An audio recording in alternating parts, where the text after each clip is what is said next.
بسم اللہ الرحمن الرحیم۔ السلام علیکم۔ امید کرتی ہوں آپ سب خوش ہوں گے، بخیریت ہوں گے۔ اسٹوڈنٹس، آج ہم حصہ نظم میں سے تیسری نظم برسات کی بہاریں، جس کے شاعر نذیر اکبر آبادی ہیں، اس کے تمام مشقی سوالات ہم حل بھی کریں گے، الفاظ معنی بھی ہم کریں گے، اور سب سے پہلے ہم شاعر کا تعارف ہم جان لیتے ہیں۔ اسٹوڈنٹ، جیسا کہ میں نے آپ کو بتایا کہ اس نظم کے شاعر نذیر اکبر آبادی ہیں، جو 1735 میں دہلی میں پیدا ہوئے۔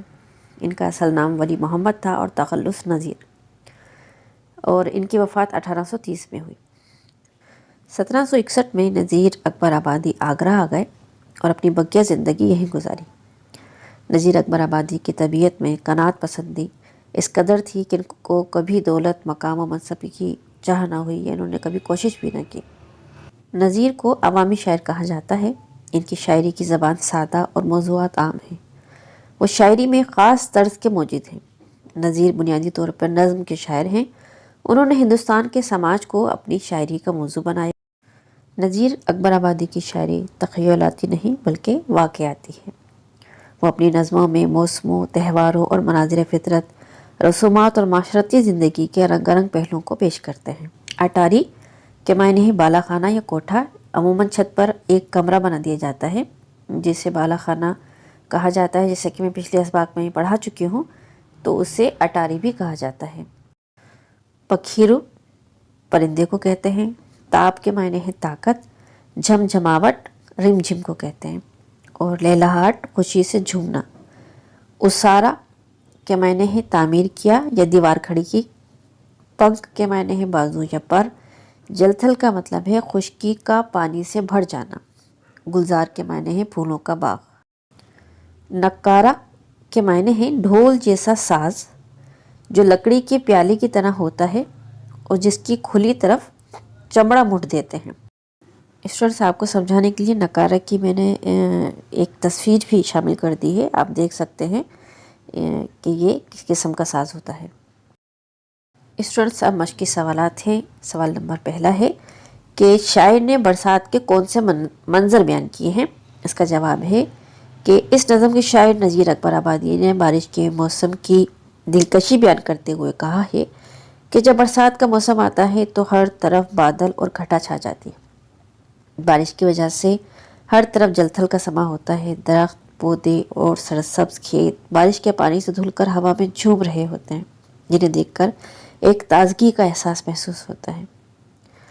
دوسرا سوال ہے کہ نظم کے چوتھے بند میں شاعر نے اللہ تعالیٰ کی کن قدرتوں کا ذکر کیا ہے؟ اس کا جواب ہے کہ شاعر نے اس نظم کے چوتھے بند میں اقرار کیا ہے کہ موسم برسات میں اللہ پاک کی قدرت کے مظاہر ہر سو دکھائی دیتے ہیں۔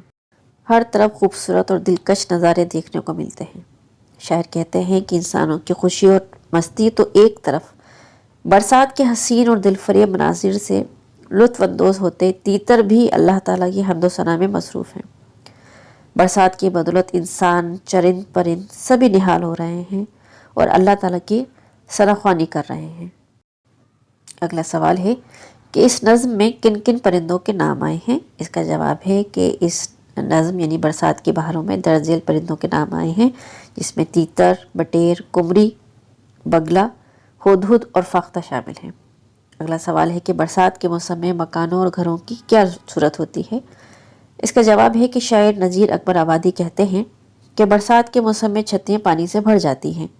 زیادہ دیر تک چھتوں پہ پانی کھڑا ہونے کی وجہ سے چھت خراب ہو کر ٹوٹ پھوٹ کا شکار ہو جاتی ہے اور ٹپکنے لگتی ہے، اور اگر گھر کی چھتیں کچی ہوں تو بیچارے مکین بارش کے موسم سے پریشان رہتے ہیں۔ اگلا سوال ہے کہ نظم کے آخری بند میں شاعر نے کس منظر کو پیش کیا ہے؟ اس کا جواب ہے کہ نذیر اکبر آبادی نے اس نظم کے آخری بند میں بارش کے بعد کے نظارے کی منظر کشی کی ہے۔ وہ کہتے ہیں کہ بارش کے پانی سے زمین پہ کیچڑ ہو جاتی ہے اور اس کیچڑ میں چلنا بہت دشوار ہوتا ہے۔ اس میں کسی کا پاؤں پھسل جائے تو اسے اپنی پگڑی سنبھالنا مشکل ہو جاتا ہے، اور کبھی تو جوتا بھی گم ہو جاتا ہے۔ بقول شاعر یہ بھی برسات کی بہاریں ہیں۔ اب سوال ہے کہ ٹیپ کا مصرع کسے کہتے ہیں؟ اس کا جواب ہے کہ ایسا مصرع جو نظم میں بار بار دہرایا جائے ٹیپ کا مصرع کہلاتا ہے۔ شامل نصاب نظم برسات کی بہاروں میں کیا کیا مچی ہیں یارو برسات کی بہاریں ٹیپ کا مصرع ہے۔ کیونکہ یہ بار بار ریپیٹ کیا ہے، بار بار دہرایا گیا ہے، ہر بند کے آخر میں یہ مصرع دہرایا ہے، تو یہ ٹیپ کا مصرع کہلائے گا۔ اگلا سوال ہے کہ ترکیب بند اور ترجیح بند میں کیا فرق ہے؟ اس کا جواب ہے کہ ترکیب بند ہر وہ نظم جس میں متعدد بند ہو ترکیب بند کہلاتی ہے۔ ترکیب بند کے آخری شعر کو قوافی اور ردیف مختلف ہوتے ہیں، یعنی کہ آخری شعر جو ہوتا ہے اس کے ردیف اور قافیہ مختلف ہوتے ہیں باقی نظم کے ردیف اور قافیہ سے۔ اب ترجیح بند کی تعریف اس طرح سے ہوگی کہ ترجیح بند اور ترکیب بند میں بس معمولی سا فرق ہے۔ ترجیح بند کا آخری شعر یا مصرع جوں کا توں تمام بندوں میں دہرایا جاتا ہے۔ ترجیح کے لفظی معنی ہیں لوٹانا کے ہیں۔ شامل نصاب نظم برسات کی بہاریں ترجیح بند ہے۔ اگلا سوال ہے کہ مخمس کس نظم کو کہتے ہیں؟